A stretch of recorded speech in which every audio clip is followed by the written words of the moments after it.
and you are listening to James O'Brien on LBC, who routinely suffers from campaigns of vilification calling for him to be cancelled. James, why are you talking about yourself in the third person? I don't know.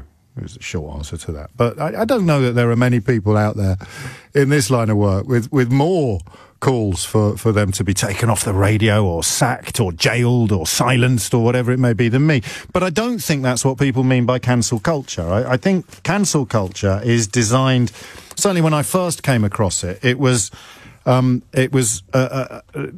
accusation levelled at people pointing out the reality of Donald Trump's depravity. And the accusation was generally levelled at them by people who were either happy with Donald Trump's depravity or, for reasons I'm not sure I'll ever understand, unable to see it. Capable, if you like, of ignoring the evidence of their eyes and ears, which is, of course, what Donald Trump told them to do. It's obviously more subtle or more complicated or more substantive than that. But it is clearly working because it's a war. Do you know there's a famous line from the Vietnam War, which, of course, we won't mention Donald Trump again, but, of course, he dodged that draft on several occasions and went on to attack genuine war heroes and former prisoners. But hey-ho, up with him, you know, hashtag MAGA. I love this line. What if there was a war and nobody turned up? So the problem is that if one side turned up and the other side didn't, then obviously the other side would probably march merrily right into your sitting room.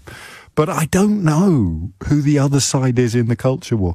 I know there are various people out there who... I mean, what is it that you're not allowed to do on a university campus?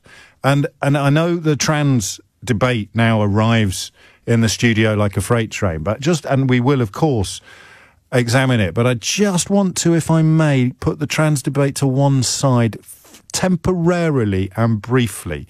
And given that I'm often attacked by both extremities of the trans debate, I think I'm allowed to suggest that we could just park that for a minute and see whether there is a broader issue here that could be called a culture war as opposed to the trans debate. Do you see what I mean? The transgender debate. So I know who is on one side of the culture war. It's people who want statues of slavers up. So here's the thing. I think it's in Wisconsin at the moment. No, it's in Tennessee, where one of the, and I'm not an expert on American government, despite supposedly having an A-level in American politics, but I mean, crikey, who's in charge of what? You have elections for you know, people that run the water department. But somewhere in Tennessee, this is strong stuff, somewhere in Tennessee, there is a debate underway about whether to take down statues of Ku Klux Klan founders. Now, I don't want to have the statues debate today. We'll return to it when there's not much else in the news. But would you surely, regardless of where you sit on many other political issues of the moment, if I'd said to you 5 years ago, do you think people in Tennessee should still have statues of Ku Klux Klan founding fathers up in their town square? I think most of you would have, I think all of you would have said, no, of course not. If they belong anywhere, they belong in museums. And then if someone else had come along and said, well, look, this guy founded the Ku Klux Klan, but he also did a lot of work with orphans. Or he also built a viaduct, which meant that part of Tennessee could actually have water. Would you? The Ku Klux Klan? Lynching people? I mean, literally mainstreaming the worst and most toxic type of post-slavery and indeed during slavery, white supremacism? What is the difference between a Ku Klux Klan founding father and somebody known almost exclusively, or someone whose success was built exclusively upon slavery? Because I now live in a country, I've been very surprised. I got a text earlier saying, why aren't you talking about your friend Sadiq Khan and all the statues? To which the short answer is, well, I am, but not in the way that you like. Saying, who does he think he is? You know my views on Sadiq Khan are best summed up by pointing out that you keep telling sons and daughters of immigrants that they need to integrate, and yet when they get elected mayor of our capital city, you seem to have an even bigger problem with them than you did when you were pretending that you just wanted them to work harder to integrate. So you can jog on. I think I now live in a country where the British equivalent of Ku Klux Klan founding fathers would get a lot of support if their statues were, for example, in an Oxford College quadrangle or in a forgotten corner of the city of London. I mean, maybe that's historically unfair, the comparison, but if you look at what, for example, Mark Twain had to say about Cecil Rhodes, you'd probably see where I'm coming from. So maybe there is a crisis in universities, and for the record, I haven't been an undergraduate for 25 years, but I'd love you to tell me where it is. And in the first instance,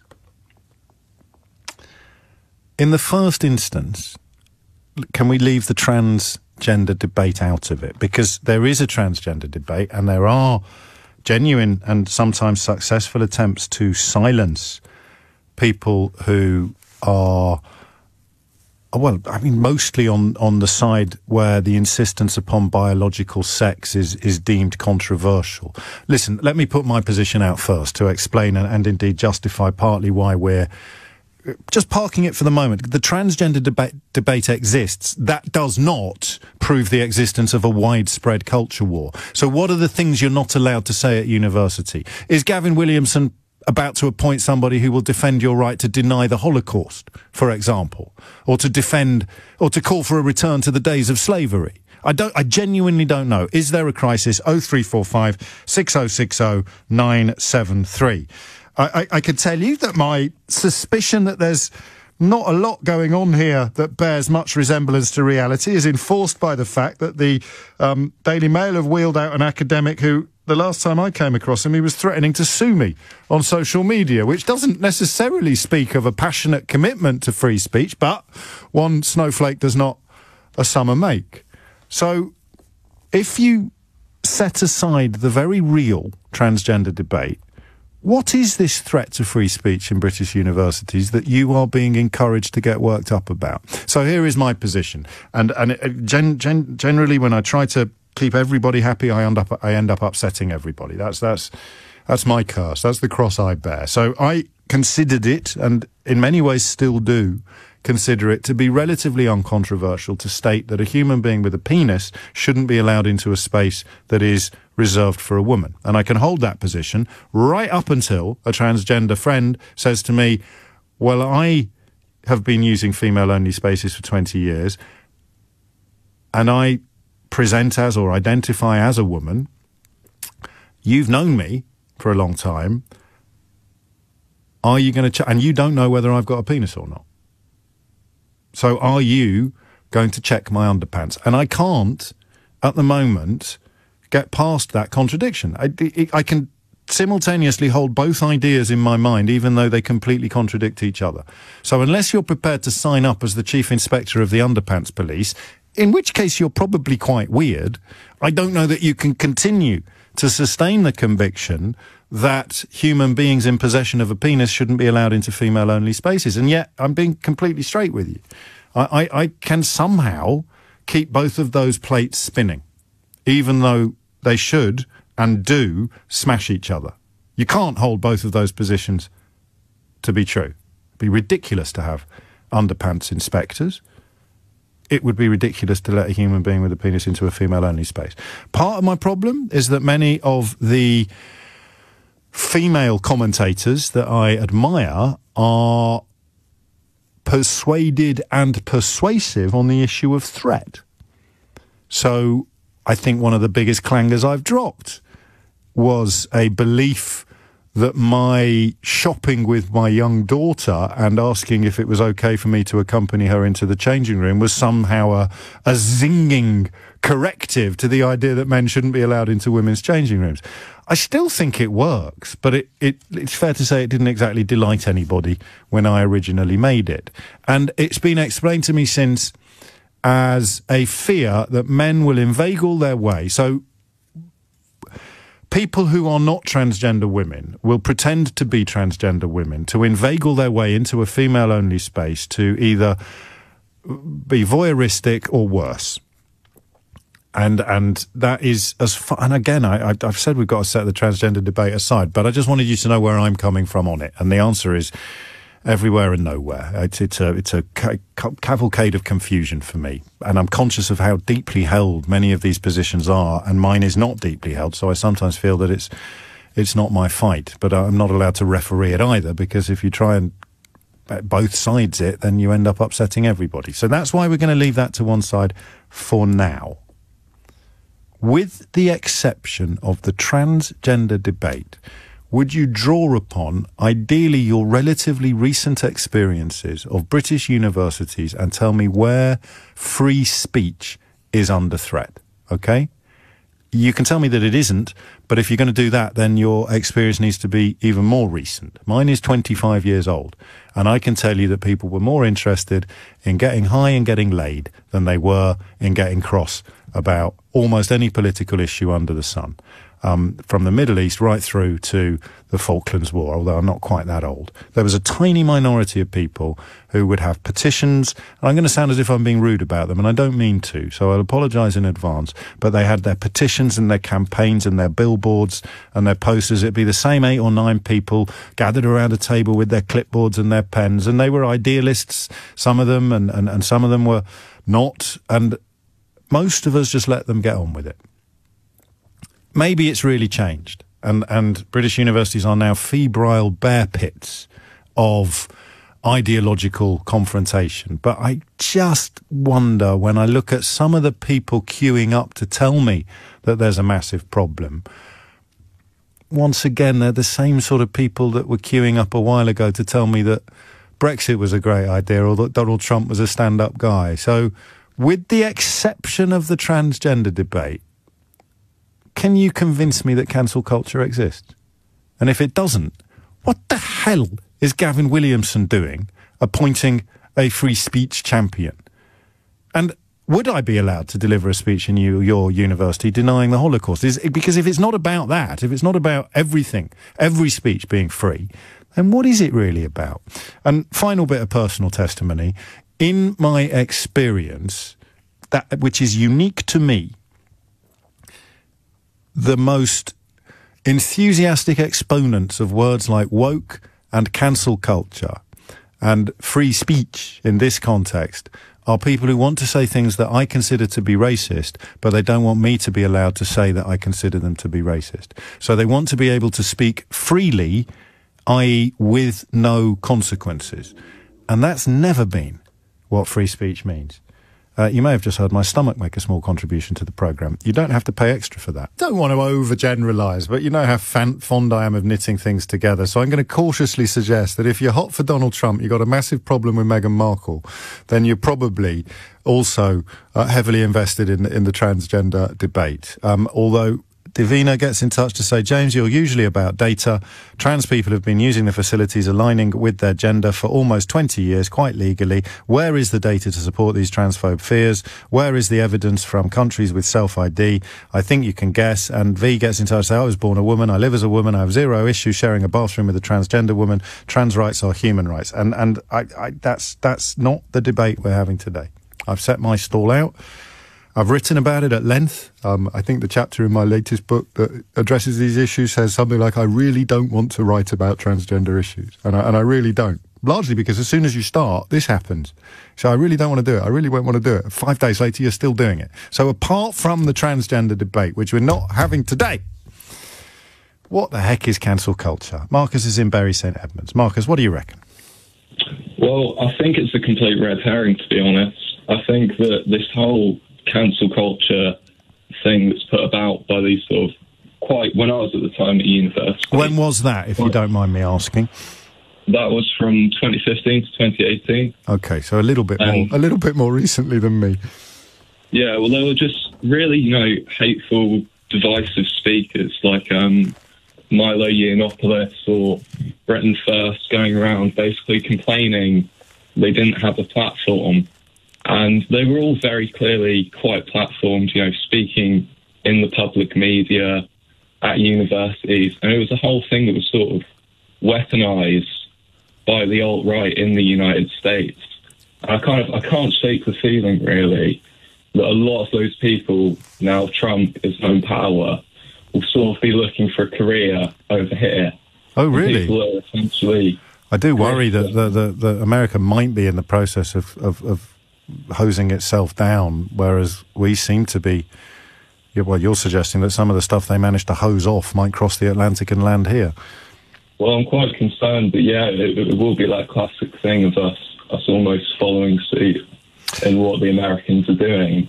In quite an unhealthy way, really. And how would opposition manifest itself? So you mentioned one individual. I'm not a massive student of his work, but I know that he finally sort of fell foul of common decency when he was found to have expressed approval of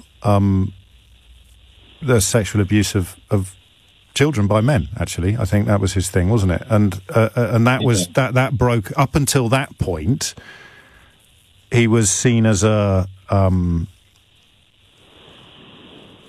what? I mean, was he espousing things that you considered to be racist? Well, yes. Essentially, I wouldn't like to repeat any of it on air, but you do kind of wonder what are these things that you're not allowed to say. Well, I'm glad you said yes. That's it, isn't it? Because when I started here, I remember a real breakthrough moment for me after a few years in the job was, and Stuart Lee's brilliant on this. I'm going to sound like a pathetic tribute act, but I took a call from a bloke. So, and you hear this a lot. We all do. You're not allowed to say what you want in this country about immigration anymore, and because of political correctness. And I said, well, go on, you say what you want. And he did, and it was racist. And it seems to me that cancel culture or woke or whatever it may be, if you set aside the transgender debate, which they're desperate to co-opt, the people you describe, people who might be white supremacists or racists, they're desperate to get the transgender debate front and centre on this because they use it almost as camouflage to cloak their own agenda. This is just the latest evolution, isn't it, of political correctness gone mad? It's quite telling that they go after the universities, because this would be probably the place where you're most likely to meet people from a different background, people that might be gay, transgender, a different race. And that really, I think it's quite telling that this is the place where they're focusing their attention. The government are. Well, they're doing... sorry, I'm talking over you. It feels like a Nigel Farage poster, doesn't it? It's like, here is a horde of people who wish you harm and they're coming to get you. Don't ask whether they actually exist or not. Certainly don't ask whether they're here. Just feel the fear, feel the anger, and give me more attention, money and power. Meanwhile, they will have a massive platform and complain about being deplatformed. I'm going to write a column in my national newspaper about how I am being silenced and cancelled. And that is funny, except they mean it, don't they? That's the bit where I suspect you and I begin to lose a little bit of hope, is that they genuinely mean it. You know? If, for example, I haven't accepted the very generous invitations to appear on Question Time for some time now. But if, for example, I wanted to, and they weren't inviting me on because they think I'm a prat, or because there's plenty of other better qualified people to thump the tub that I thump every day, I could make a very powerful case for being censored and cancelled. And then you'd point out and say, you're on national radio every single day. Yeah, but I'm not on Countdown. I'm being cancelled.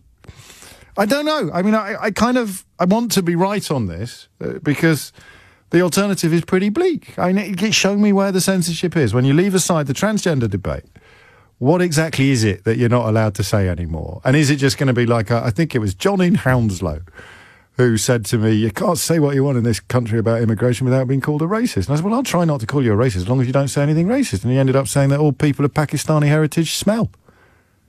What do they smell of, John? Curry, James. Do you like curry, John? Yes, James.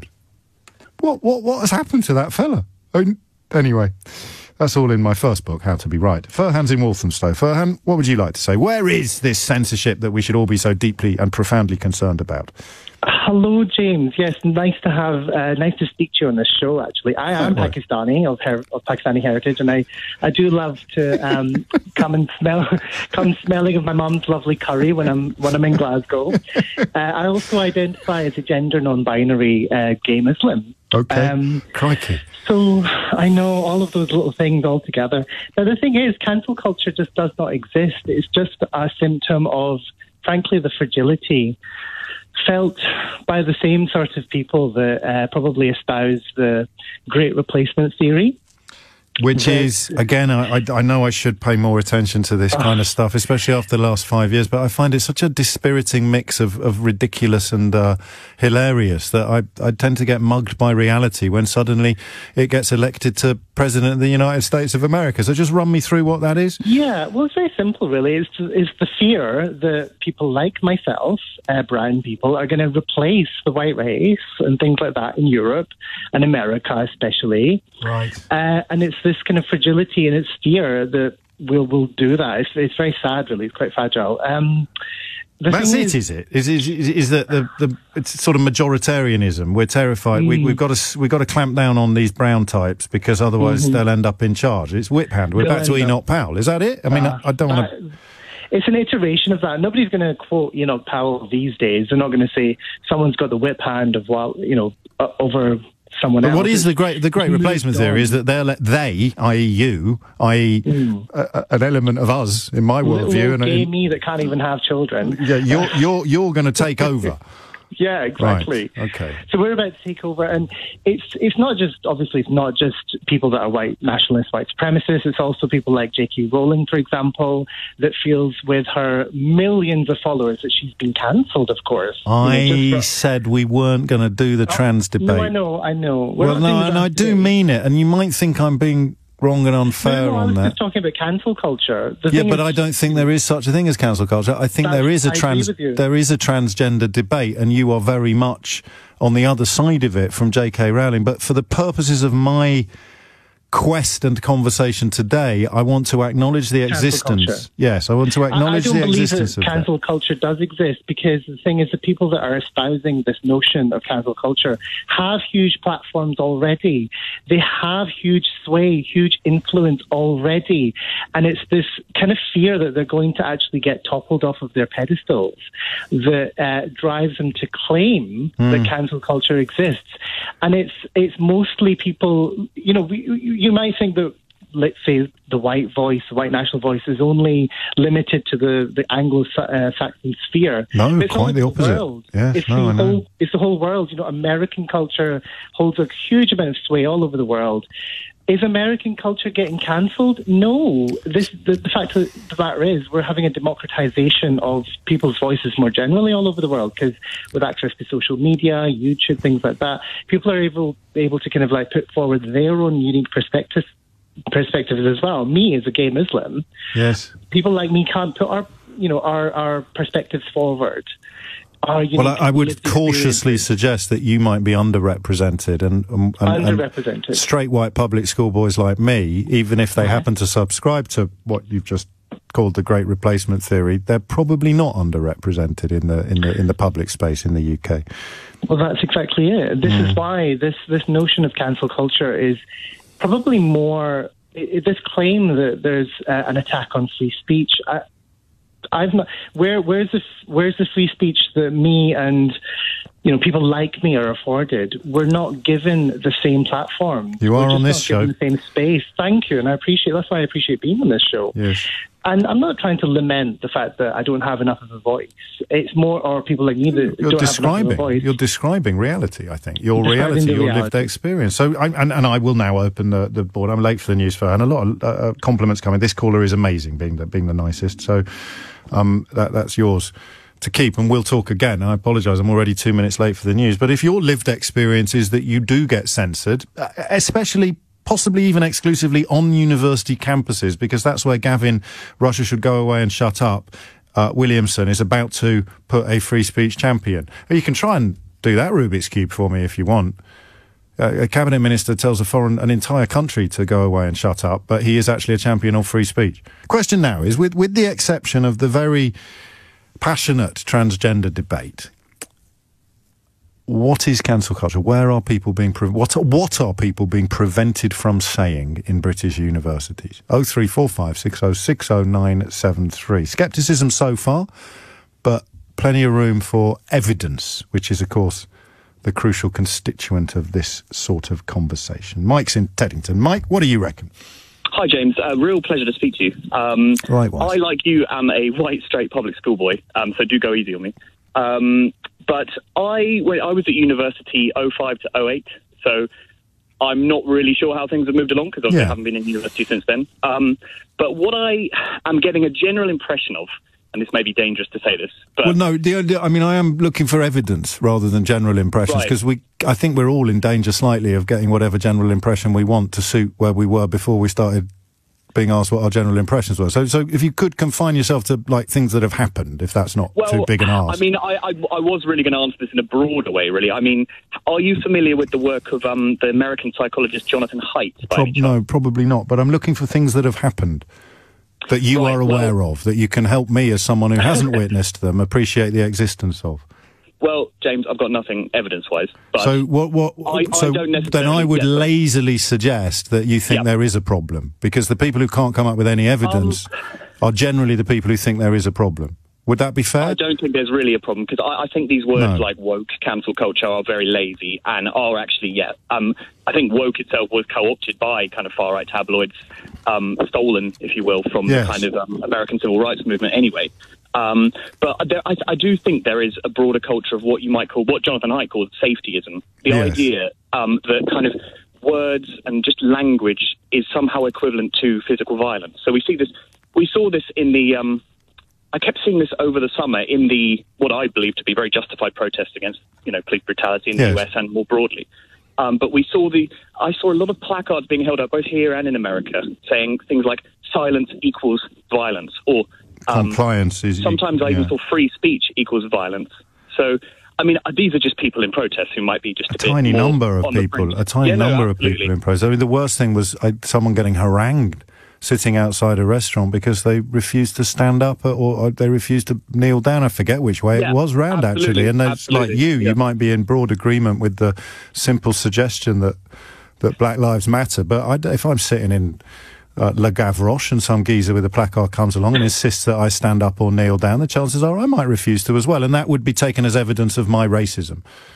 Well, I think all those people are always, the people who did that to that lady are always the ones who are going to get the most media attention. But they're idiots, and you know that, and I know that. I agree, where is... And also, that's not on a university campus, oddly enough. So it's not, no. And I think these are kind of these possibly American cultural ideas that have, quite a long time ago, come over to Britain. And I think maybe this is a bit extreme, but I don't think anyone should be banned from speaking in a university college campus. What about Holocaust deniers? As long as people are, if people are able to challenge them. Yeah, I'm going to sound older than you. I think I probably would have thought what you thought once. I mean, it depends how good the challengers are, you see, Mike. That's part of the problem as well, in that... I probably wouldn't waste my time going. Well, no one like does ever. That people who wanted to listen could go and challenge them. Yeah, who would want to? Well, yeah, there will be some nasty people who'd want to for non-challenging reasons, I suppose. Or pro-Holocaust reasons, to be really brutal about it. And I'm not entirely sure that they should be free in that sense to... Well, I mean, what about freedom to tell lies, you see? One man's lie is another man's truth. No, it's not in the context of the Holocaust, not in the context of slavery. Well, that's what they would say, though, I suppose. Yeah. And then if you are restricting their speech, they'll suddenly see themselves as martyrs. But who has their speech restricted? Because I mean, your example is very powerful. Because what I would do if I was dishonest and dangerous is I would take that placard-waving lunatic and I'd claim that there were millions of them just around the corner, all hiding on our British universities, and any minute now they're going to take over and we'll have to spend our life walking around on our knees. And I'd get it in the newspapers, the comment section would fill up, it'd get shared on social media. The next thing you know, I'm setting up a political party. So that's not on a university campus, though. So what happened... forgive me, I'm not haranguing you, and I think you've already answered this question. Did you ever come across cancel culture at college, at university? No, I was... See, I haven't met anyone who did yet. Yeah. No, I know it's true. I think it's... And yet Gavin Williamson's about to appoint somebody to protect you all from cancel culture. Well, I don't know. It's something you said a while ago on your own show, a few years ago, but you were at the LSE, were you not? I was indeed. And, I believe you weren't there during the 60s, during the sort of first wave of student protest, but was it not true that Fleet Street would pump out stories about there being wild student protests. I think because it was round the corner from the LSE. That was certainly the received wisdom by the time I got there 25, 30 years ago, was that it had this great... Well, partly because there were quite a few American students there, so the anti-Vietnam War movement probably did have a disproportionate representation at the London School of Economics at that point in history. But yeah, the main reason was that the photographers were all based on Fleet Street. If you're not familiar with London's geography, you can walk to the London School of Economics, just up, swing a right on the Aldwych, and you're outside the London School of Economics. So it had this reputation for being an absolute hotbed of radicalism and revolutionary thought.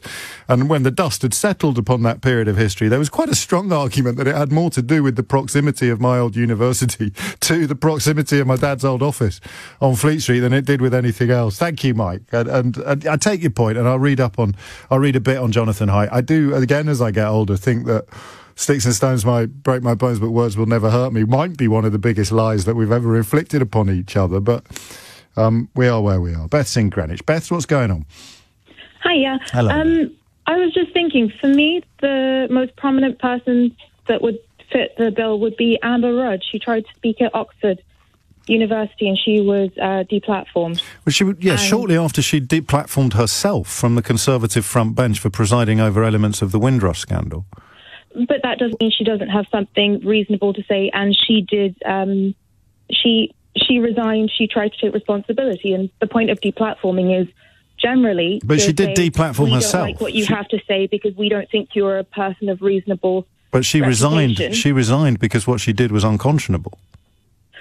But then she has something to say, whether she did something wrong or right or not. We think no one's stopping her from people who take responsibility for what they do. But going back to hang on, I just want to be clear on that. That was your main point. No one stopped her from saying. Give an example of somebody. And she's been disinvited. She was deplatformed. She was invited to speak for women's feminist something or other. And they said, no, we don't want you because, as you said, the Windrush scandal, and we think there are people there who will be offended by your part in it. No. That is the point. You can talk over me if you want, but it won't change what I say at the end of your contribution. Can I give my contribution then? Yeah, carry on. Fill your boots. A lot of the reason why people are upset about deplatforming is because often it's people who are saying things that, as the gentleman before said, offend groups. They find, and it's a lot of being safe around groups of people. So they say, we don't think you'll say things that will be appreciated or accepted well by these groups. But it's important to have these people say things, whether they say awful things or things that can be challenged or things that are sort of on the fence. If views aren't aired across the board, people who feel like they haven't got a voice will go in a corner in their little Facebook group and wind themselves up in an echo chamber. Okay. Or if they're allowed to say it We're going to run out of time. Then we can see what their ideas are, and we can decide whether we like them or not, and we can challenge them. Holocaust deniers? They should speak, so we know who they are. I disagree with you on that. People. And you can sell Mein Kampf in the UK, but you can't sell Beth, I'm going to have to speak because I'm late for the break. Outside of the UK, I'm late for the break. So it's important to have freedom of speech. If I may. 3 things. It's important. Number 1, no one's talking about deplatforming. We're talking about cancel culture. Has Amber Rudd been cancelled? Cancel culture is deplatforming. So has Amber Rudd been cancelled? She was cancelled. No, she was disinvited from one event in the middle of a scandal. In the middle of a... This is wordplay. This is absolute wordplay. Okay, disinvited isn't deplatforming. Well, I can't play with words if you don't let me get any out. Has Amber Rudd been cancelled? Or is she still a public figure? I think she has a job on a radio station at the moment. So how is that cancellation? She was cancelled from some people who invited her somewhere decided they didn't want her there after all. I'm pretty confident that if it happened now... Again, I need to say something, Beth. If you're accusing me of wordplay, you have to know what words I'm using. Don't you? Yes. So in the middle of the Windrush scandal, a woman perceived as having borne some responsibility for it was disinvited from a single event. Are you aware that she's ever been disinvited from anything since? That's still a cancel. It's a yes or no question. It's a yes or no question. I don't follow Amber Rudd's no, but it doesn't change the fact. Are you aware that she has a program on a national radio? She has a program on a national radio station. That doesn't change. She regularly writes for national newspapers. No, we're not disagreeing with each other. She was an unsavoury character at that point in time. Yes. At some point, she was I'm not disagreeing with you, but is that your only? No, we're still here. And then people decided she was okay again. Okay. So And in the then, as middle you of the said, she's got Windrush more work. scandal, it was decided that that might be a provocation too far for some people who perhaps had family members who'd been caught up in it. For But me, why? cancel culture What? involves being removed from the public space. So we have a different... Why should Beth, my Beth, offence Beth, at something she did Okay. mean that she can't speak? because generally. Because the people that issued the invitation are the people who decide whether or not they want to rescind it. Exactly, and they cancelled her because they So were you would worried order people them. That You other would- people they'd invited, the No, bigger again, groups, would be Beth, offended. I promise you we could make some progress if you just listen to what I'm saying. Who should decide on invitations? The people that issue them or someone appointed by the government? The problem... No, you have to answer my question. You have to... No, I'm going to insist that you answer my question. Who watches the Watchmen? The people No, who... Beth, the people you in have to university answer being my... If watched you by don't people in answer my the question, government you're will going be to watched by who? undo all the quality of the contribution that you've made. Who should watches be the in charge? Watchmen is the No, exact okay, point. mate. I've given you a fair crack of the whip, and if I think you can't answer my question, which is, as ever with people who can't answer my question, is the most powerful answer of all. Who should be in charge of ensuring that an invitation that is issued is not rescinded? The people who issued it, or somebody appointed by a government minister? Just please pay me the courtesy of trying to answer that specific question. Society as a whole. Society Who should has be the in charge? responsibility. Who? Society as a whole. The people that Society, issued the invitation or someone appointed by the government? It's either or. But society decide on It's those either people, or. both people. It's either or, Beth. Sorry. It just is. It's exactly the same problem through both Just through answer both the channels. question, if you could. Who should be in charge? Right, okay, right at this moment... People who the issued the government. invitation or Right- someone appointed by the government?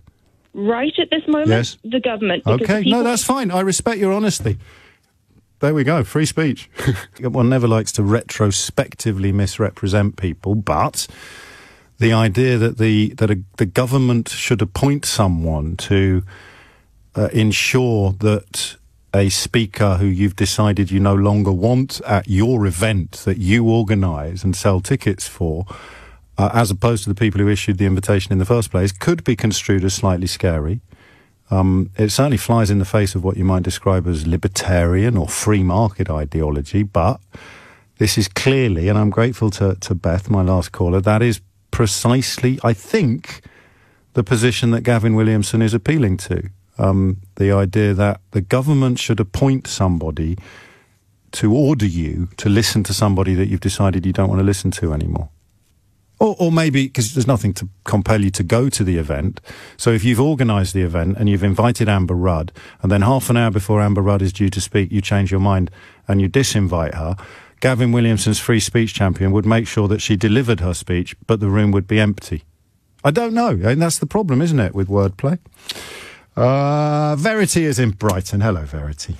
Hi, James. How are you doing? Pretty good, actually. I'm, a little uncomfortable with the idea of letting Holocaust deniers say their piece, but we are where we are. What made you ring in today? Well, that relates to this example I want to speak about, and I suppose it relates back to maybe a bit of evidence, something that actually happened, something on the cultural map of what is called cancel culture. Yes. I'll try and speak about it sort of as fairly as I can, really. Okay. And quickly as well, if you don't mind.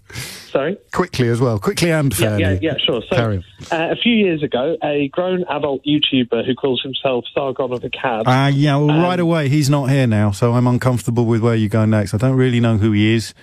And I don't know... You would know who he is. The UKIP guy, Carl Benjamin. Yeah, but I'm now even more uncomfortable. I don't know what you're going to say. Have you been carefully vetted by my producer to make sure that you don't commit a libel? One of the producers was at this event. We discussed it. You can say whatever you want, but don't libel anybody who's not here. Right? I'm not going to say anything. I trust you. I trust you, Verity. I trust you. It's not even about that. It's about what happened to the event. Go on then. So a debate was organised between this person and another person who just happened to be kind of on the same political persuasion. Right. Who, for the sake of argument, was going to argue for a left-wing perspective. And the event was cancelled, and people got into knots about it, saying that it's cancelled for political reasons, when, in fact, the statement from the student union basically said that it was their rule that events like this need to have a neutral adjudicator. Okay. Someone to sit between the two people debating. Yes. and this was just a general policy, external speaker policy for the Students' Union. Yes. So they were enforcing their own rules. Yeah. Okay. So they offered a neutral adjudicator. Yes, I could have done that job if the money was right. The two people speaking at the event refused the adjudicator. So that's why the event was cancelled. And then they went on a crusade claiming they'd been cancelled. They went on a crusade on the campus and had a big sort of free speech rally. Whereas, in fact, they'd simply been required to observe the rules of engagement that the student union imposes. I mean, I don't think the Amber Rudd example was even a student union event, if memory serves. But the idea, I mean, the idea that the government, someone appointed by the government, gets to decide who can and can't speak in public, as opposed to the public. And so I think sometimes, cancel culture is sort of put in place of basic academic scrutiny. Well, it's wanting to say things places which are unchallenged. That's the perfect seats of excellence with rules. About if someone's presenting a point of view, they need to present it with evidence, and they may be countered and challenged. And that's the problem: the evidence and the challenge and the counter. The university isn't an echo chamber for one specific opinion. It should be challenged. It should be questioned. It should be tested. I agree with you, and I'm not as clear on this as I used to be because of things like Holocaust denial and other blatant, usually racist lies, and people sort of saying, well, if you let them say them in public, then at least you get the chance to challenge them. But the problem is that most of us don't spend our lives immersed in the same cesspool as these characters. So they turn up, and that's why the earlier caller talking about the great replacement theory. If all you do is watch YouTube videos, you're going to be able to say stuff that's completely untrue or based upon absolute nonsense. And then most normal people are just going to sort of sit there going, what's you talking about? And as we've learned, if we've learned anything from the last 5 years, you get that sort of poison. Just look at anti-vaccine propaganda. You get it in front of people. It doesn't matter how mad it is. Some people will believe it. But there is a tension there. The one thing I can say with absolute certainty is that calling a national radio station to complain about cancel culture and ending up declaring that the state should decide who can and cannot speak in public probably doesn't get chalked up as a good day. There's a remarkable tale in Texas unfolding as we speak, which at first glance seems to encapsulate the brand of toxicity within politics on both sides of the Atlantic, sponsored usually by secretly funded think tanks and various shills and ghouls. It seems to me to be close to the apotheosis of what allowing that vile and toxic mindset into the public bloodstream will eventually lead to. I'll go into a little bit more detail later. But I think Texas is having all sorts of trouble in this freeze that has also seen a collapse of the state power grid. And what's fascinating as you read into it, and like you, I knew nothing about this 10 minutes ago, or beg your pardon, 2 days ago, but they opted out of the nationwide power grid in order to avoid regulation and therefore accrue greater profits for the people in control of power supply in Texas. Does that sound familiar? Low regulation? Yeah? Low regulation? Yeah. You see what I mean about having a sneaking suspicion that I might today be able to knit together apparently disparate stories into one splendiferous multicoloured scarf. The problem is that I need to do it in small chunks, and it is very much one of those mornings where the further back from the canvas that I step, the clearer the picture becomes. So, speaking of sort of sociopaths who try to pass their epic selfishness off as, quotes, libertarianism, end quotes, and secretly funded so-called think tanks and various government shills dedicated to what they call small government, but what is obviously really just a mission to make sure that whoever it is that funds their dodgy outfits can keep even more of their massively disproportionate fortunes than they currently can keep. Why the hell should I pay for you to be treated for cancer? Not only have I not got cancer, but also if I did get it, I'd be perfectly capable of paying for my own treatment, thank you very much. So that's the mindset.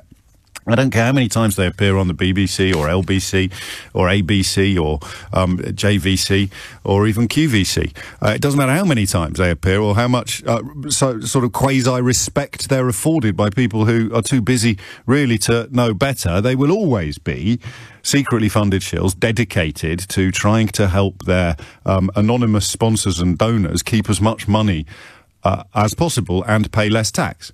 So where does that fit into the lockdown? It's taken me the best part of a year to join these dots, and I'm so sorry, because there's a possibility, and my sympathies if I am about to describe you, there's a possibility that you turn to me in the hope of understanding things. However much we might like to think that simply by believing something it can become true, and however much we might reference the famous Orwell quote about ignoring the evidence of your eyes and ears being the party's final, most terrible command, we do still have a human impulse, a human desire, almost an evolutionary consequence to understand things. And the arguments against lockdown were so stupid and so obviously wrong from the very start that I think I failed properly to think about them.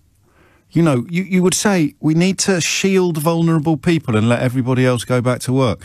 Even as every time we came out of lockdown, we counted up to 10 and the hospitals were overflowing, or close to overflowing, full. Even when people were saying, oh, we've got to end the lockdown because other operations are being postponed. The operations were mostly being postponed because the hospitals were dedicating so much time and energy to COVID cases. So the idea that we should shield the vulnerable and have more COVID cases was always odd. And then we learned today, and no one saw this coming, to be fair, but you didn't need to, really, to see the idiocy of lockdown, so-called lockdown scepticism.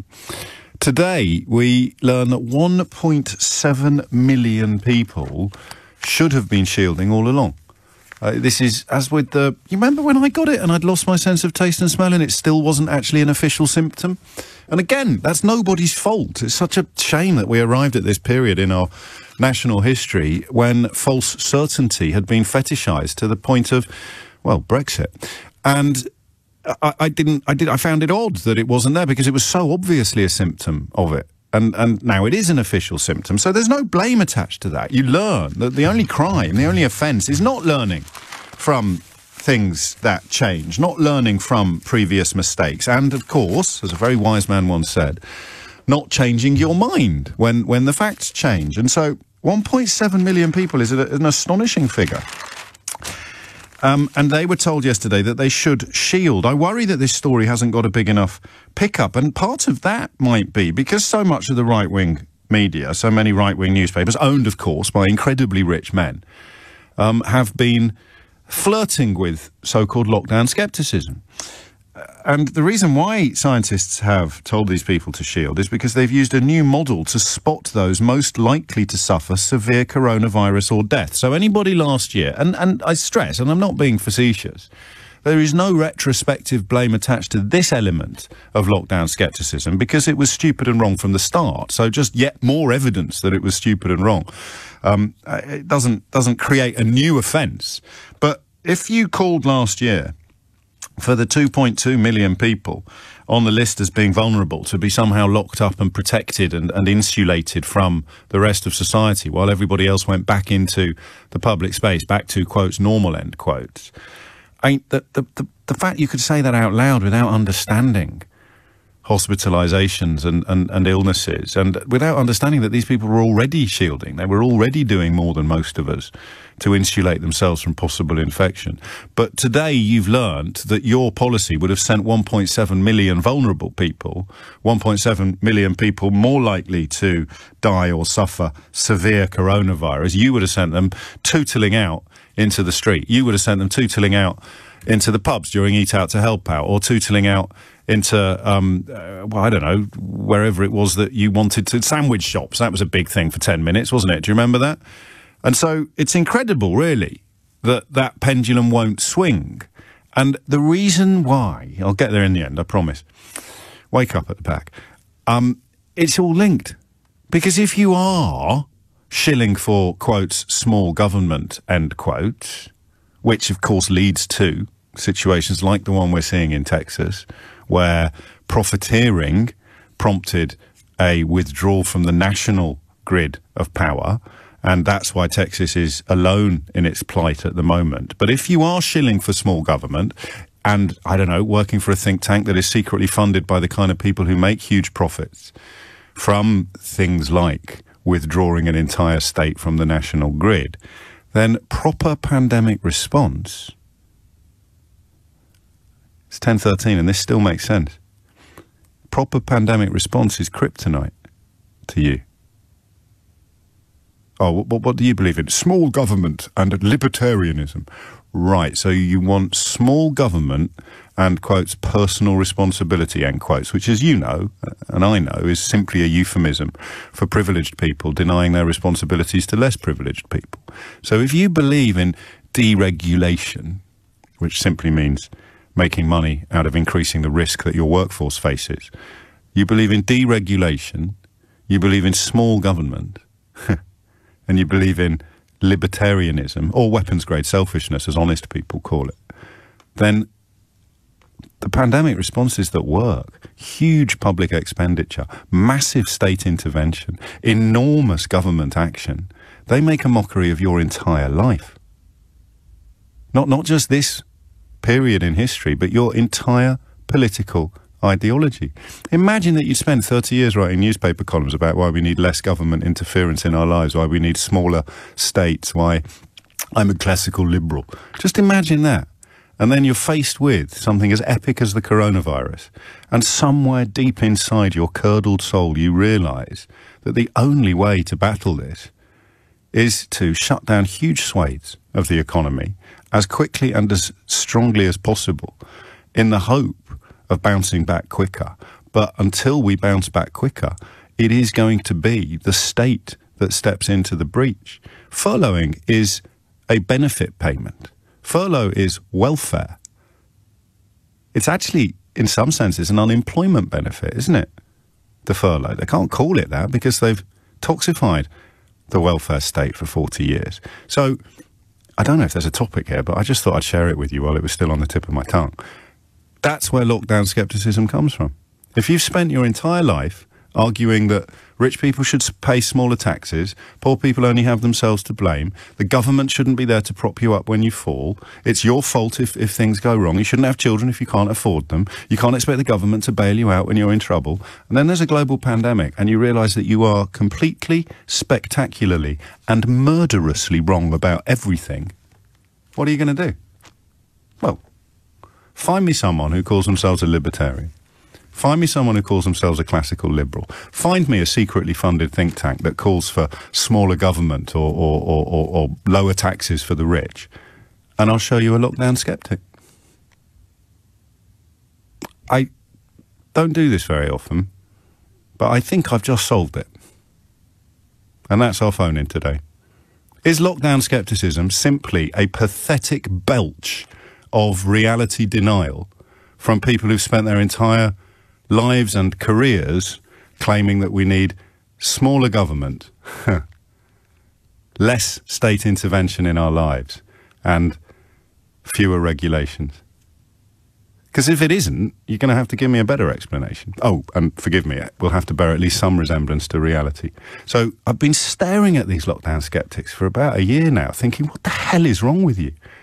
And unless I've missed something huge, which is perfectly possible, I think in the last 13 minutes, I've just made perfect sense of all of it. The problem with this job is that now I open up the phone lines, I strap on my body armour and you start lobbing rotten tomatoes at me. 0345 6060 973. Lockdown scepticism is an inevitable consequence of having to deny that we need government, we need regulation, we need state intervention, and we need welfare. And we need it all the time, because if it's not there when we do need it, well, you spend 10 years voting for austerity, you wake up one day and you're in a country which has got the highest per capita death rate in the world, and you have to wonder why.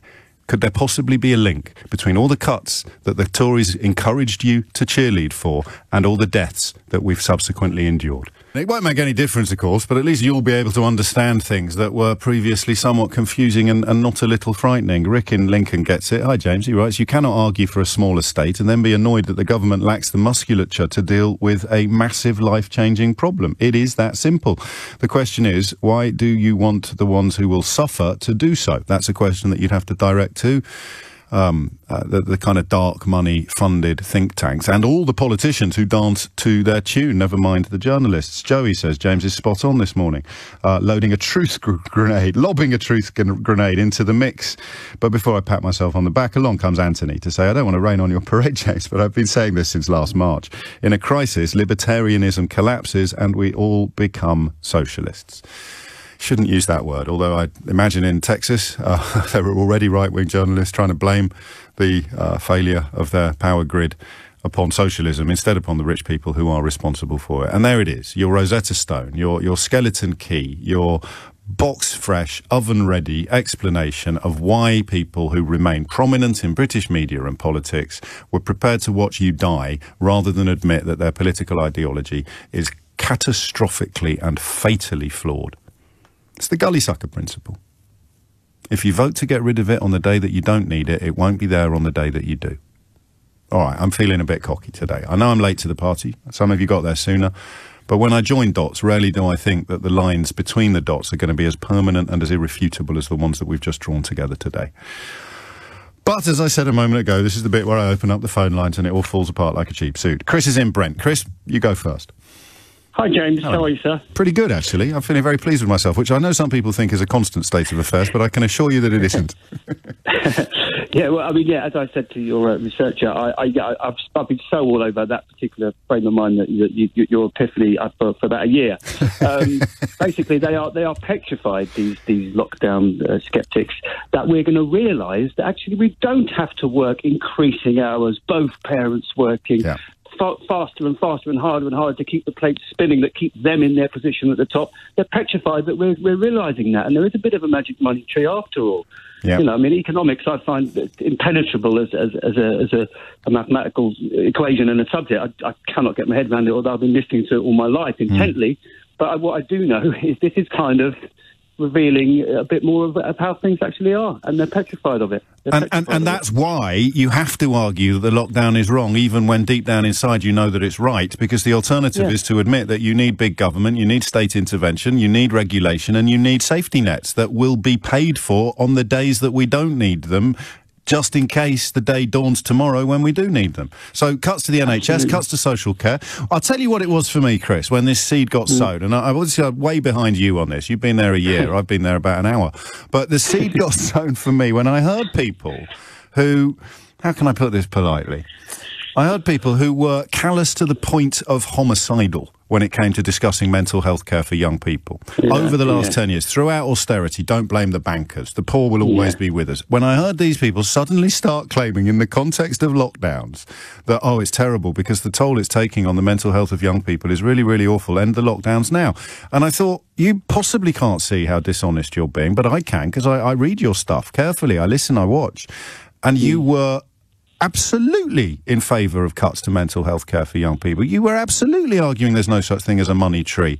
You're one of the people that's turned compassion care into virtue signalling. And now, because you're so desperate not to go into lockdown that will keep people alive, you're claiming to care about young people's mental health problems.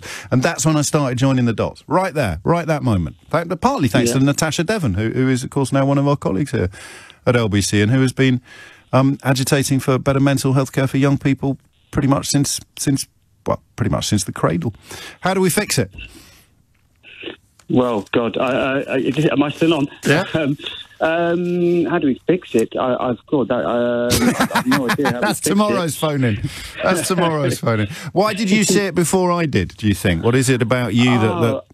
I mean, I'm just a deeply socialist person, and I've witnessed over the last, since this country became much less and less regulated, the fact that people are now having to work longer and longer hours. They can no longer afford to have a house, and it's only possibly going to get worse because the people at the top are addicted to profit. And how do you get away with it? How do you get away with it if it's so obvious who's responsible for the diminishment of your existence? Well, here's a poster of some refugees.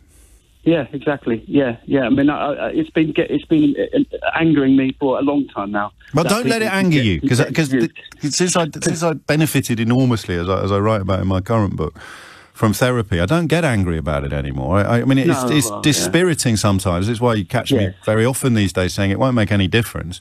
But if you understand it, and if you keep telling the truth, then I think, again, it was Orwell who said, if you can hang on to the truth, even if you are the only one, you will not go mad. It's why watching even our most feverish fears about Donald Trump come completely true last month didn't feel too dispiriting, because you'd hung on to the truth. And if you take both definitions of mad, the one that reflects upon sanity and the one that reflects upon anger, as long as you hold on to the truth, even if you are the only one, you will not go mad. And this is the truth. This is the truth. As Andy points out, they even wrote a flipping book about it. Raab, Patel, Skidmore and Kwarteng wrote a book which described you as being among the laziest workers in the world. They even wrote a book about it, and now they hold 3 cabinet positions. 4, actually, Liz Truss was on the list as well. So they hold 3 or 4 cabinet positions. The people who wrote a book describing you as being among the laziest workers in the world. And because, of course, they're so sycophantically and completely supported by the dark money that funds these dodgy think tanks and the newspapers owned by billionaires, they get cheered all the way into Downing Street, even after writing a book calling you the laziest workers, or among the laziest workers in the world. Andy makes that connection. He says he's joined the dots from the Britannia Unchained Brigade all the way to the lockdown Sceptics. Dominic Raab's performance in the morning media must have tipped him over the edge. Next up, let's enjoy right-wing Tories struggling with the concept of what levelling up means. Well, I did hear one Raab interview this morning, and, again, it's quite liberating. The truth will set you free, they say. But I heard Raab arguing that they needed to fix social mobility by using government policies. So the levelling up agenda, it needs to be government policies that deliver improvement to the lives of young people who are being left behind and abandoned. And then he was asked whether the fact that young people are being left behind and abandoned might have anything to do with the government policies of the last 10 years. And he said no. So I'm not sure Dominic is bright enough to realise this, but he ended up live on national radio this morning arguing that you need to change government policies to fix a problem that wasn't actually caused by the government policies that you need to change. And you're still waving your little flag and tugging your little forelock and believing in Brexit.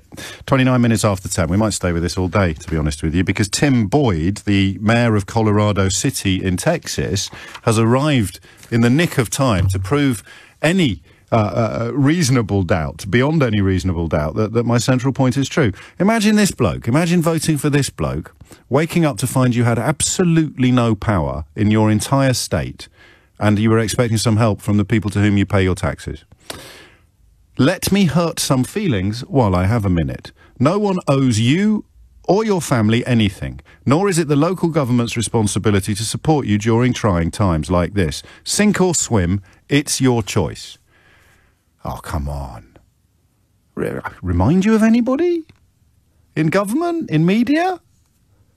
Sink or swim, it's your choice. No one owes you or your family anything. Don't blame the bankers. And the poor will always be with us. We've solved the mystery of lockdown scepticism. It turns out it is an inevitable position that people have to take if they've spent years, decades, entire lives arguing that the government doesn't have a responsibility to people who need help. Suddenly we all need help. Therefore we need big government. 10 years of austerity meant we didn't have the musculature, the infrastructure, the logistical frameworks, the people in place, and that's why we've got the highest death rate in the entire world of countries with populations over 20 million. Go on. Tell me what I've got wrong. 0345 6060 973. Seriously. Call me and tell me. Unfortunately, if you do work for one of those secretly funded think tanks, you know that you can only come on the programme if you tell me who pays your wages. So I guess that's a problem for you. At least for 3 hours on one radio station in the whole of the UK media. Sarah's in Carshalton. Sarah, what can you tell me? Hi, James. I was saying I completely agree with you. Well, you have to. I'm completely right. So I spent a decade living in the States, and as you can see, there's a massive correlation between the states, which are libertarian or libertarian-leaning, yes, and their death rates, like the Dakotas, like Arizona, where I used to live. I don't have that in front of me, but I mean, obviously, it doesn't surprise me at all. The highest rates, but it's my point about these states is, if you take Arizona, for example, the deregulation only seems to work when it doesn't impact the profits of the massive companies. Yeah. One good example of this is the power company APS. Okay, be careful. They're not here to defend themselves or anything like that. It's a power company. I'll leave them nameless then. Well, go on. I may have to blow my whistle if you say something that scares me. All right. Okay. Well, you know how hot Arizona is. Yes, I'll tell you. Yes. That I think is an objective fact. For solar panels. Okay. Yes. But the power company got it in a way that you basically had to pay them if you had solar panels. So that that is your understanding of the situation. So I'm going to stick an allegedly in there. I would say, allegedly in these both more liberal states, but libertarian states, I would say. Well, we've got to drop that word, libertarian. It just means sociopathically selfish. No, I would completely agree with you because you just don't get any help. I would tell you, a lot of my friends who still live in Arizona, who are nurses, firemen and teachers, have been going around the pandemic being anti-maskers and just not listening to anything, travelling around the US, and they just will not listen to anything that is said because it's just so ingrained in their views that they want government and they do not want people telling them what to do. And that's what gaslighting means. So, my catchphrase, contempt for the con men, compassion for the conned, which was coined in the context of Brexit, but it reaches into every corner of deliberately cultivated division between people who actually should be on the same side, but that it's been so ingrained, it's so constant. Imagine if you only watched Fox News. You've already got people trying to claim the problems in Texas have been caused by environmental activism and wind turbines. And that's the only diet you eat. Well, you do see this, and I'll say it again, with these views, when you're talking about Texas or the environment, I've been in California and Arizona when there's wildfires. Yes. Because they regulate what people can do, have barbecues in certain areas, or, for example, they allowed in Arizona, again, people to set off fireworks. Then lo and behold, what happens? There are massive forest fires. And as soon as these wildfires happen, all these people who had called for deregulation and the freedom to do certain things want the state to come in to sort it out. And we do not know whether any firework companies have made any donations to any politicians who might describe themselves on the telly box as being in favour of deregulation or cutting red tape or smaller government or smaller state. But I sense it would surprise neither of us, Sarah. No, it wouldn't surprise neither of us because you'd find that in Arizona they'd try and get like Wyoming and have less regulation and have it so that people had the freedom to do as they wanted on public lands. However, when something happens, like if somebody, goes up a mountain when it's 40 degrees, they want the state to help them. Oh, that's what volunteers are for. Well, they're not volunteers in the US. I know they're not. They are here, and there was a terrible story yesterday about one of those volunteers possibly facing life-changing injuries. And when I point out that they're volunteers, I'm not in any way criticising them. They're among the best of us. Same with lifeboat crews, who are all volunteers as well, which many people don't realise. The RNLI is staffed almost entirely by volunteers. But of course, that's part of the problem that you see bubbling under cases like Marcus Rashford, stuff that is being done by charity, by kindness, by goodness. Captain Tom Moore raising that sort of money for the NHS and being rightly heralded and cheered in every corner of the country for it. But there are people funding these think tanks and therefore infesting our news who could drop a sum of money like that without even noticing. And, of course, we could just make them do it and call it tax. 10:40 is the time. 03456060973 is the number you need. Thank you, Sarah. I may go back to Texas. I'll give you another line from this mayor of Colorado City because I sometimes worry you think I'm exaggerating when I describe the sociopathic callousness of this kind of politics. But here it is. The city and county, along with power providers or any other service, owes you nothing, in capital letters. I'm sick and tired of people looking for a damn handout. It's almost like he's auditioning for a phone-in show. I'm sick and tired of people looking for a damn handout. If you don't have electricity, you step up and come up with a game plan to keep your family warm and safe. Remember our caller a couple of weeks ago talking about personal responsibility? I don't think we properly expressed why that was such a toxic view. Very popular among precisely the sort of organisations and individuals that we're all thinking of at the moment. Some of them very litigious, so we won't mention them by name. But you know who I'm talking about. You probably even picture their faces now if you close your eyes. Looking for a damn handout. If you don't have electricity, you step up and come up with a game plan to keep your family warm and safe. Well, what have I been paying my taxes for? And what the hell have I been paying the electricity companies for? If when it all goes south, it's my job to fix it. Bloody socialists. Michael's in Eastbourne. Michael, what would you like to say? Good morning, James. We have friends who live in Oregon, and they've had ice and snowstorms. And the friend is a senior member at the state capital administratives, and they've had to move out of their house because of power cuts and go and live with their daughter. Right. And they had 300,000 people have been cut off in Oregon. Now, Oregon is a big state. I'm not sure of its total population, but you were talking about Texas. Once again, the biggest state, Texas. Yes. And the number of people affected in Oregon is 300,000, whereas down in Texas it's got to be, millions, I would have thought. It just occurred to me that the Oregon government is Democrat, and the Texas government is obviously Republican, and it's similar to the situation we find ourselves over here, where, with regard to coping with the pandemic, is that the right-wing conservative... Not all of them. The what you might call the libertarian wing, the kind of... A lot of them would have been in the ERG, and they've now moved into the CRG, or whatever that means, yes. Well, I mean, the COVID recovery group is a complete misnomer, isn't it? Of course it is. It's a COVID denial group. Huh? It's a COVID denial group. Exactly, yeah. That's a medical term, the recovery group. But it's just, what's his name? Steve Baker. Yes. Steve Baker. Brexit hard man, Steve Baker. Huh? Brexit hard man, Steve Baker. That's his given name. He's changed it by deed poll. Well, he hasn't got... He never takes on government responsibility. It's rather like Jacob Rees-Mogg in a way. I mean, he's got some responsibility, but these recovery group are just, Well, do you know what you've done? You've nailed the political problem, because one of the loveliest things about Joe Biden's inauguration address was the fact that he said he would be a president for everybody. So if you look at the states where Trump would give help, it was states that were either, as you say, loyal to the Republican Party or the toxic extremities of the Republican Party that Trump monopolised and represented, or you'd given him money, or you'd made donations, or you'd sort of gone down on one knee in front of the golden throne. And what Joe Biden has promised to do is treat everybody the same, whether the state voted for him or not. He's going to treat them the same, and that's the great problem that not the left, but the honest politicians have at the moment, is that if the enemy looks after its own, and your credo, call it liberalism if you like, your credo is built upon looking after everybody, even the conned, even, God forbid, the con men, you can see why it's such an uphill struggle at the moment in Western politics.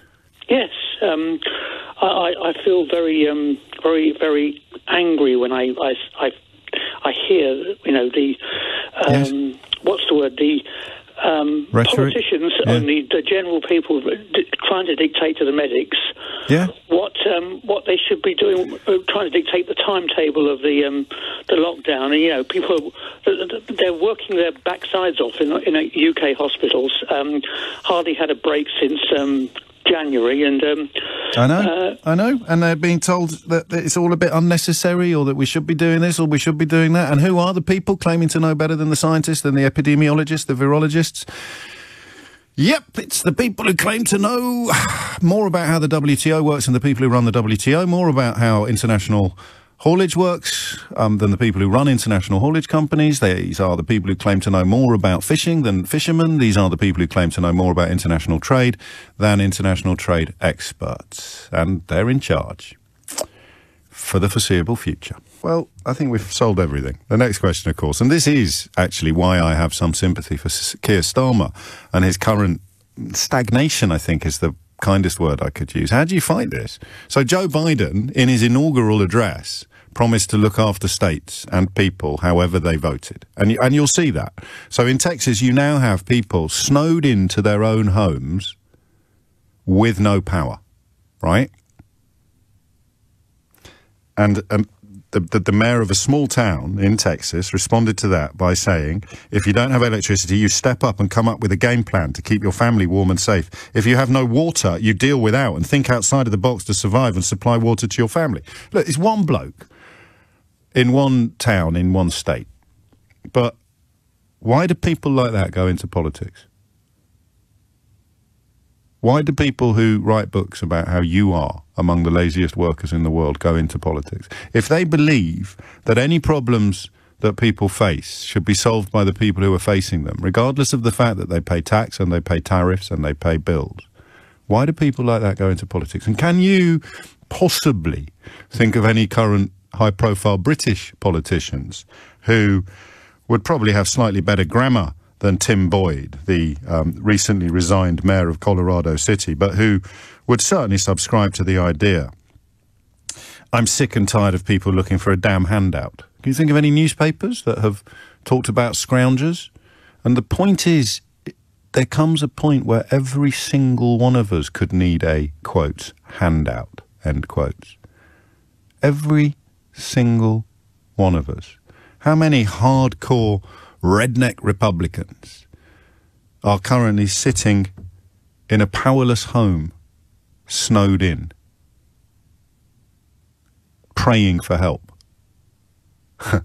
having spent their entire lives claiming that nobody deserves a handout and it's up to you to keep your family warm and safe. So that's the whole point of this political ideology, which has been on the march since, well, look, you had about 10 years after the end of the Second World War, when there was no earthly way. It's why the great mystery of how Churchill could have won the war and then lost the peace, lost the 45 election to Clement Attlee. It's not a mystery if you've got any history at all.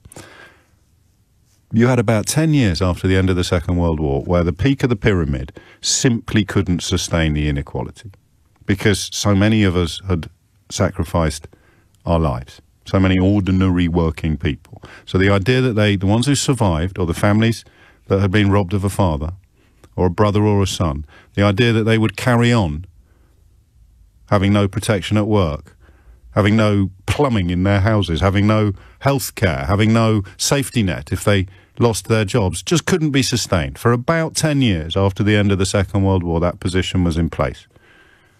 And since about the mid to late 50s, with some resistance from the labour movement, some successful resistance, since the mid to late 50s, the people with all the power and all the money have been desperately trying to get things back to how they were before the Second World War, even before the First World War.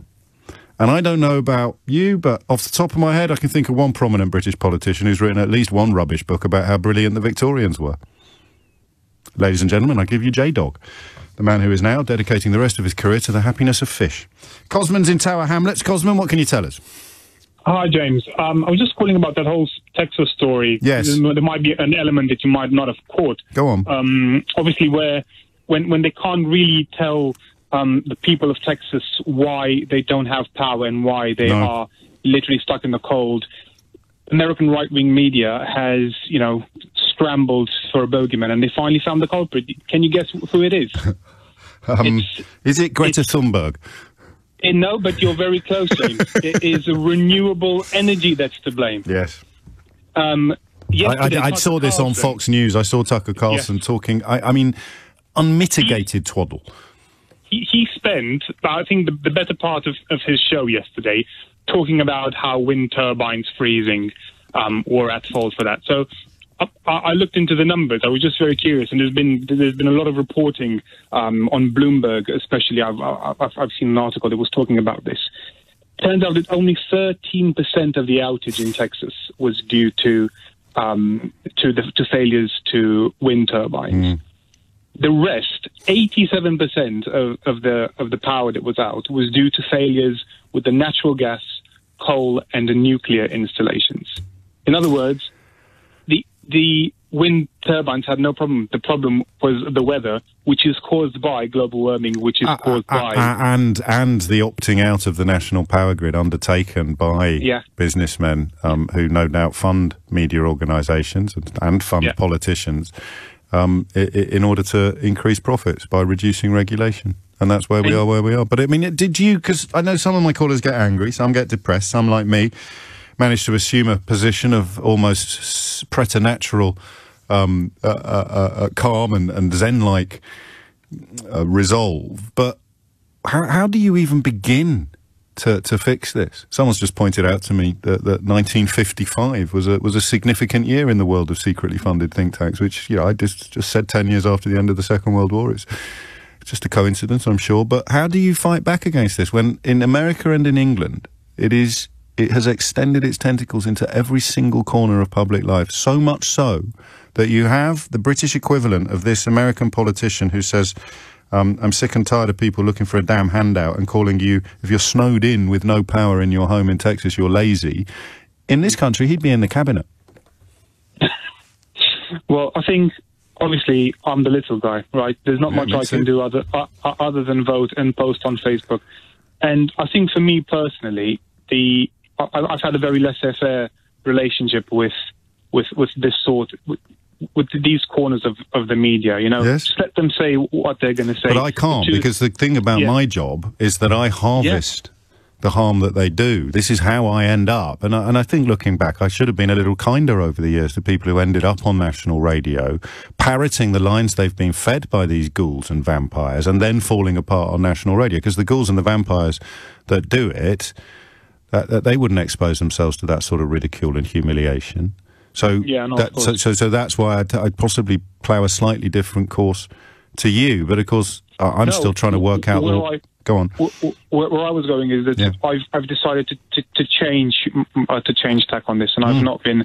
While at the same time looking after my mental health. Yes, and looking after yourself, but in a way that reflects your concern and your care for others, which is the thing they hate the most. But at the same time, talking about these things. Yes. And I don't let, as far as I can, because obviously I'm in full-time employment, luckily, in these times.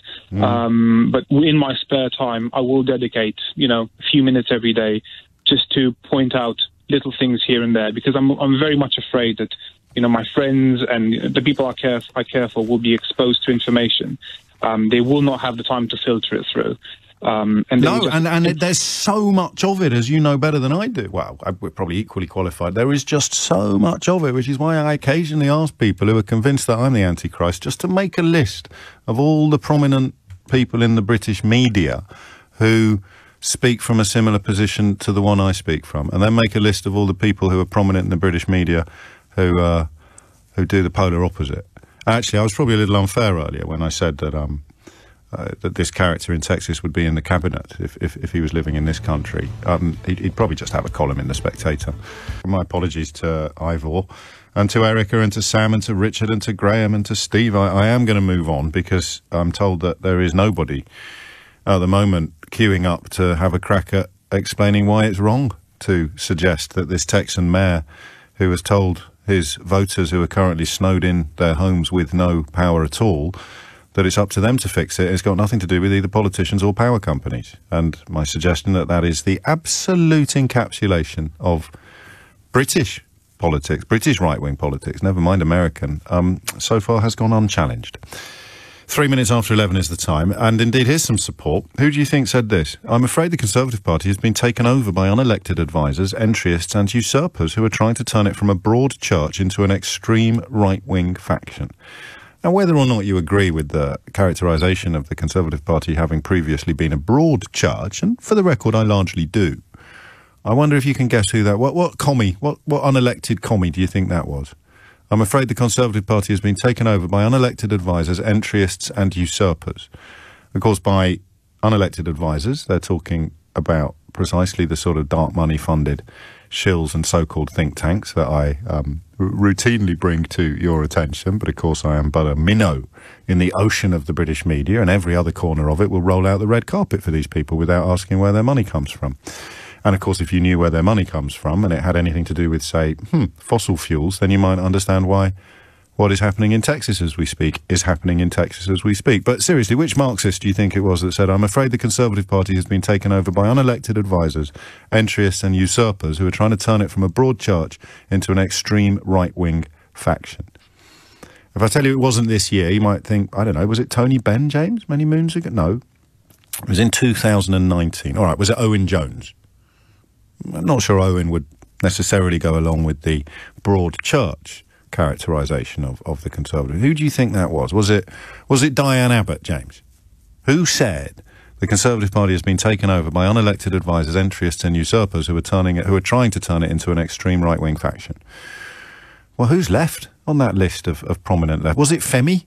He seems to take more jip than anybody else on the honest and liberal side of British politics. I'm sure it's got absolutely nothing to do with his skin colour. Was it Sadiq Khan?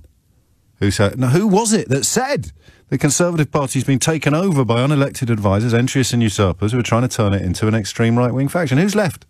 It wasn't me. It definitely wasn't me. Some of you very kindly suggesting that I deserve to be in the company that we're listing at the moment.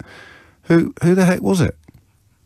Who said it? It wasn't Owen Jones, it wasn't Diane Abbott, it wasn't Sadiq Khan, it wasn't Tony Benn, it wasn't Karl Marx, wasn't James O'Brien.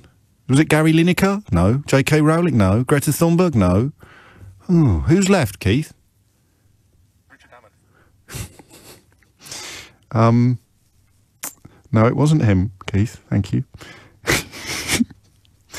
That's the closest I've come to corpsing in a very, very long time. It doesn't work because no one can hear what you said in my ear or understand the context that makes it hilarious.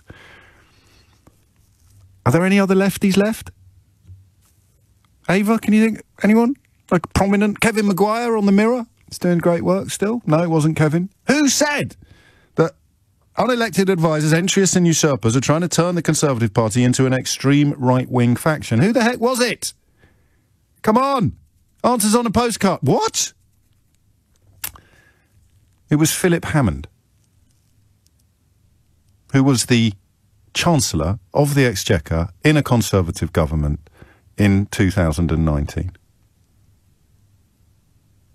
Any pennies dropping yet? Any clouds clearing? Philip Hammond, Conservative Chancellor of the Exchequer, describing the Conservative Party as being taken over by unelected advisers, entryists and usurpers who are trying to turn it into an extreme right-wing faction. And how did they get rid of people like Philip Hammond? How did they get rid of people like Rory Stewart? How did they get rid of people like Anna Soubry? Why do people like Amber Rudd have to leave the party? Or feel that they had to leave the party? The government, maybe not the party. This iteration of the party. Answer? Because they kept telling you that you were being lied to about Brexit. They kept telling you that there would be a border in the Irish Sea. They kept telling you that there would be more red tape. They kept telling you that leaving the single market and the customs union would make your life harder and your food more expensive. They kept telling you that there weren't any sunlit uplands and it was impossible to have your cake and eat it. They kept telling you the truth. Even as, in Hammond's case, and I'm not joining the Philip Hammond fan club at this point in proceedings, but I would like to put him on my wish list for full disclosure, actually. Even as, in Philip Hammond's case, they were moving heaven and earth and working 27 hours a day to try to mitigate the negative impacts of the Brexit that their own party and the referendum had muzzled them from actually admitting or describing. Same with Theresa May. She knew it was wrong, not quite as clearly as Hammond did. Matt Hancock knew it was wrong. Liz Truss knew it was wrong. They've stayed in the cabinet. But the others who weren't prepared to lie to you through their teeth, on a scale that stands comparison with the eye test Barnard Castle debacle, Philip Hammond. I just thought it was really interesting. I'll tell you why I've made a song and dance about it, because I think I've seen it before. It was a reply to Matt Hancock, oddly, who was whining about working with other One Nation Tories to stand and fight for the values we all share, which, you know, I've got a soft spot for Matt Hancock, but there are days when it's harder than a diamond, and it's not a very soft spot today. So Hammond, someone sent it to me in response to the conversation we were having the last hour, and I just didn't think it was real. I thought they must have misunderstood, or it must have been doctored, or it must have been edited. But there it is, former Chancellor of the Exchequer, sounding like some sort of unrepentant lefty. And remember, the fiscal conservatism that Philip Hammond espouses propelled him all the way to the second most powerful job in the land. 10 minutes after 11 is the time. And Gavin heard it in his headphones. So it was Richard Hammond that Keith said in my ear after I had shared with my team in the last break, this Philip Hammond tweet, and Keith said, what, the bloke off Top Gear? Which wouldn't have been quite the mic-dropping moment of clarity that I think Philip Hammond was. So when I said, Keith, any idea who it was? And he said in my ear, Richard Hammond. It was hilarious, but you had to be there. And I'm surprised, glancing at my Twitter, how many of you were there. So I now need to turn my headphones down slightly before you hear Keith say some of the less salubrious contributions and comments that he occasionally drops into my lug hole. Now, 10 minutes after 11 is the time. What are we going to do next? I'll tell you what we're going to do next. We're going to talk about this astonishing story from Dubai, where the daughter of the billionaire ruler of Dubai... Actually, I thought this was a complete change of pace, but we're still talking about just how much power you can exercise over the truth if you've got enough money. The billionaire ruler of Dubai has been accused by his own daughter of keeping her hostage after she was abducted from a yacht during an escape attempt. Secretly recorded videos show Princess Latifa bint Mohammed Al Maktoum claiming to have been threatened with being shot unless she cooperated with official statements issued by her father. Mary Robinson, the former, I think she was president of Ireland, who now works for the United Nations, said yesterday she feared she'd been taken in by those official statements, and some time I think she spent with the princess. UK court ruled last year that he had abducted her and her sister. The Times reported that the Queen was to distance herself from the Sheikh and avoid being photographed beside him, but he still remains close to our monarch because of their shared love of horse racing, and he is described on the front page of the Times today as an influential ally of Britain in the Middle East. The villa, she says in one recording, has been converted into a jail. All the windows are barred shut. There's 5 policemen outside, 2 policewomen inside. I can't even go out to get fresh air. So basically, I'm a hostage. Lawyers for the princess said last night that they were preparing action to force the British government to impose sanctions against the Sheikh. Now, Dominic Raab, one of the authors of the book that described you as being among the laziest workers in the world, and now, of course, our foreign secretary, on a more personal note, a man who lied through his teeth about me on this radio station. But Dominic Raab said in an interview this morning that they can't impose sanctions.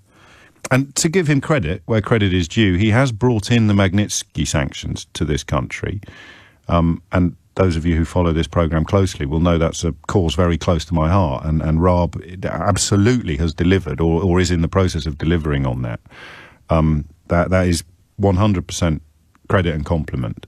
See what the opposite of footballification is? Someone lies about you on your own radio station and you give them credit where it's due when they do something in the world of politics that is right and proper. It's not difficult, but it's a lonely old furrow.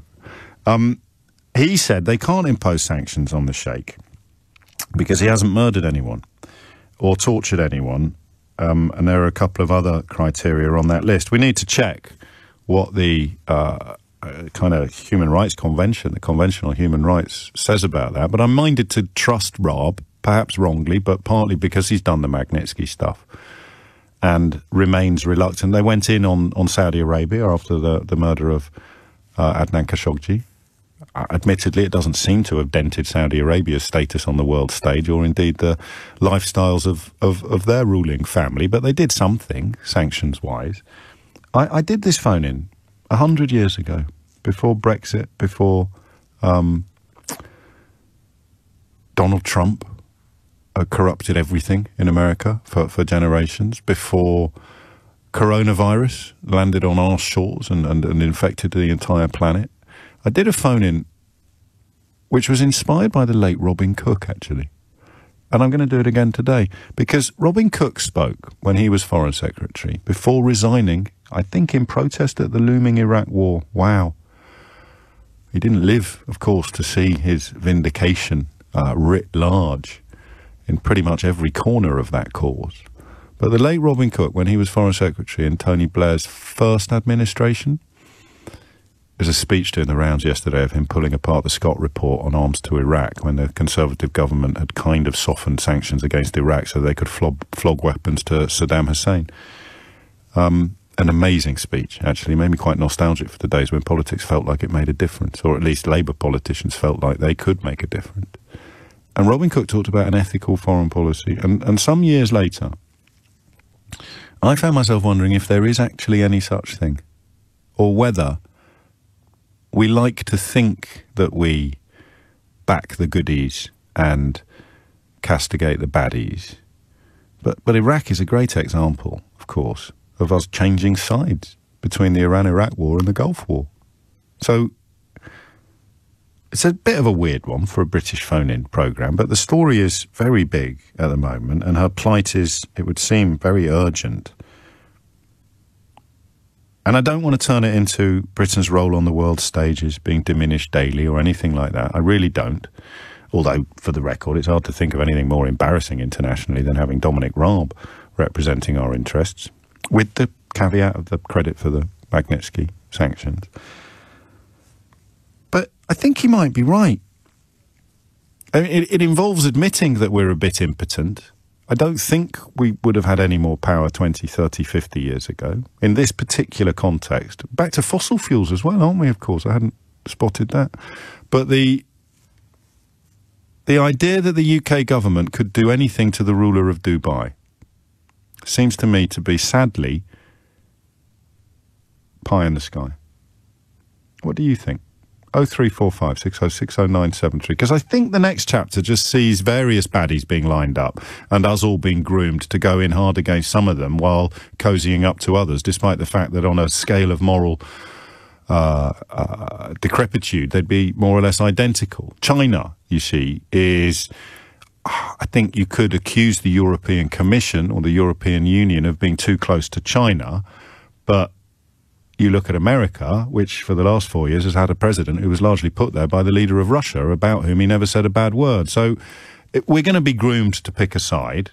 For me, the acts of the Chinese government with regard to the Uyghurs, what I know about it, puts them on a par with some of the most toxic regimes in the history of humanity, but we still need to do business with them, would be the argument. Boris Johnson put it best, which is not a phrase you hear me say very often. When he was talking about selling arms to the murderous Saudi Arabian regime, he said, well, if we don't do it, somebody else will.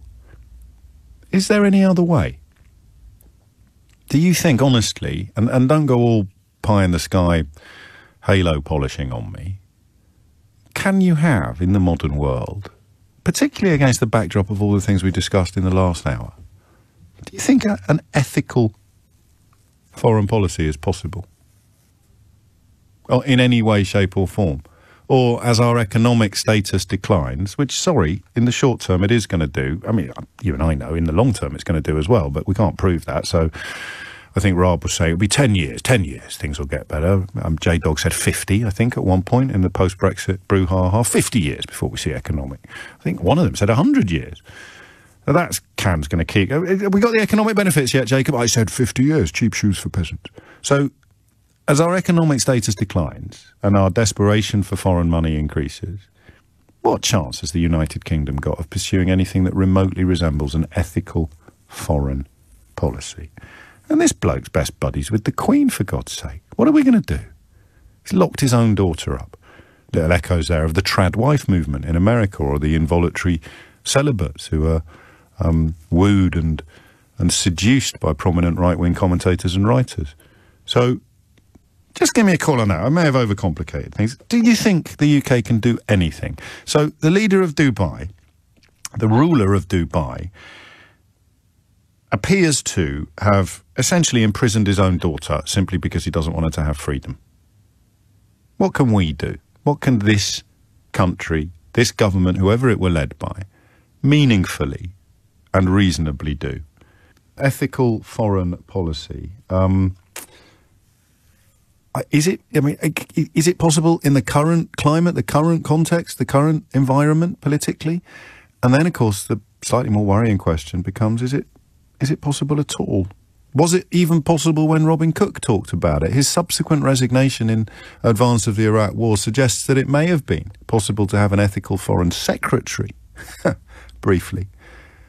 Would it have been possible to have an ethical foreign policy? Joe's in Ashford. Joe, what do you reckon? Hi, James. No, I don't think it's possible.